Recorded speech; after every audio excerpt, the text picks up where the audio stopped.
সেই মালামালগুলো এখন কিন্তু সরানোর জন্য চেষ্টা করছে এবং ইতিমধ্যে কিন্তু ফায়ার সার্ভিস ঘটনাস্থলে এসেছে এবং শরণখোলা থানা পুলিশ তারাও কিন্তু এখানে এসেছেন এবং আপনারা দেখতে পাচ্ছেন এখানে এই যে রায়ন্দার যে পাঁচ রাস্তা রয়েছে বাদল চত্বর ঠিক সেখানে যে কোন দোকানে আগুন লেগেছে আসলে সেটি বলা যাচ্ছে না এবং দেখতে পাচ্ছেন আপনারা আগুনের লেলিহান শেখা এবং আমরা আরাফাতের সাথে কথা বলে আরাফাত কয়টি দোকানে আগুন লেগেছে বলে মনে হচ্ছে? এখন আমরা দেখতেছি পুরো একটা থেকে শুরু, কিন্তু আসলে ফায়ার সার্ভিসের কার্যক্রমের কারণে আমাদের এখন পর্যন্ত 5টা ঘর পুড়ে যাচ্ছে এবং দেখেন আপনি এখন একটি ঘর আবার নতুন আপনারা দেখতে পাচ্ছেন এখানে একের পর এক দোকানে কিন্তু আগুন ধরেই যাচ্ছে এবং আপনারা দেখতে পাচ্ছেন এবং যে গ্যাসের যে সিলিন্ডার রয়েছে সেগুলো কিন্তু ফেটে যাচ্ছে এবং তার কিন্তু শব্দ হচ্ছে এবং দেখতে পাচ্ছেন এখানে মানুষের কিন্তু প্রচন্ড ভিড় এখানে দেখতে পাচ্ছেন উৎসুক জনতা কিন্তু এখানে ভিড় করেছে এবং রায়ন্দা বাজার পাঁচ রাস্তা বাদল চত্বরে সেখানে কিন্তু দেখতেই পাচ্ছেন আপনারা কিছুক্ষণ আগে এই আগুন লাগে এবং এখান থেকে আমরা জেনেছি 5টি দোকানে কিন্তু সেখানে এই যে অগ্নি দুর্ঘটনা সেটি কিন্তু ঘটেছে এবং এখানে দেখতে পাচ্ছেন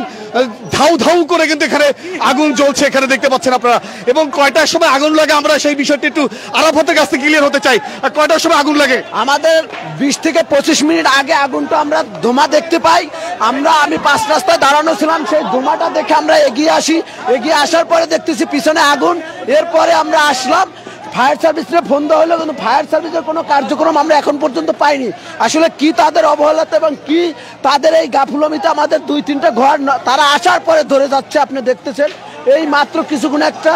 ঘরে আগুন লেগেছে, এই মাত্র। এখন আপনারা দেখতে পাচ্ছেন একের পর এক কিন্তু প্রতি দোকানে কিন্তু আগুন লাগছে এবং দোকানের যে মাল জিনিস রয়েছে অন্যান্য দোকানের সেগুলো কিন্তু সরানোর জন্য কিন্তু চেষ্টা করছে এবং আপনারা দেখতে পাচ্ছেন এত পরিমাণ যে আগুনের তীব্রতা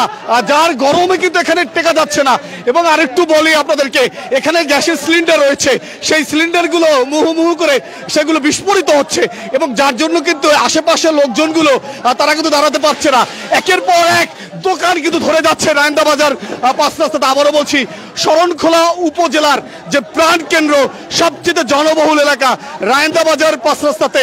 কিছুক্ষণ আগে আগুন লাগে এবং দেখতে পাচ্ছেন এখানে কি পরিমাণ আগুনের লেলিহান শিখা ধরে যাচ্ছে এবং দোকানের মালামালগুলো এখান থেকে সরানোর জন্য কিন্তু চেষ্টা করছে এবং এখানে দেখতে পাচ্ছেন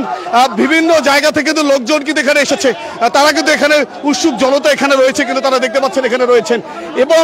আগুন ধরে যাচ্ছে এবং আস্তে আস্তে কিন্তু প্রতিটি দোকান সিরিয়াল বাই সিরিয়াল ধরছে কিন্তু এখানে এবং বিশেষ করে ফায়ার সার্ভিসের কর্মীরা তারাও কিন্তু কাজ করছেন, তারাও এসেছেন এবং দোকান কিন্তু একটার পর এক ধরে যাচ্ছে এখানে দেখতে পাচ্ছেন আপনারা এবং আপনারা দেখতে পাচ্ছেন যে কি পরিমাণ আগুন এখানে জ্বলছে এবং আমরা এখান থেকে দাঁড়াতে পারছি না কারণ এত পরিমাণ এখানে আগুনের তীব্রতা এবং এত পরিমাণ এখানে গরম লাগছে যার কারণে এখানে টেকা কিন্তু সম্ভব হচ্ছে না এবং আপনারা দেখতে পাচ্ছেন যে কিভাবে একের পর এক কিন্তু দোকানঘরগুলো পুড়ে যাচ্ছে এবং আর একটু বলে রাখি আপনাদেরকে যে গ্যাসের সিলিন্ডারগুলো রয়েছে সেই গ্যাসের সিলিন্ডারগুলো ফেটে যাচ্ছে একের পর এক, যার জন্য এই জায়গাটা কিন্তু ঝুঁকির মধ্যে রয়েছে, যার জন্য কিন্তু মানুষ কাছে যেতেও পারছে না এবং একের পর এক কিন্তু দোকান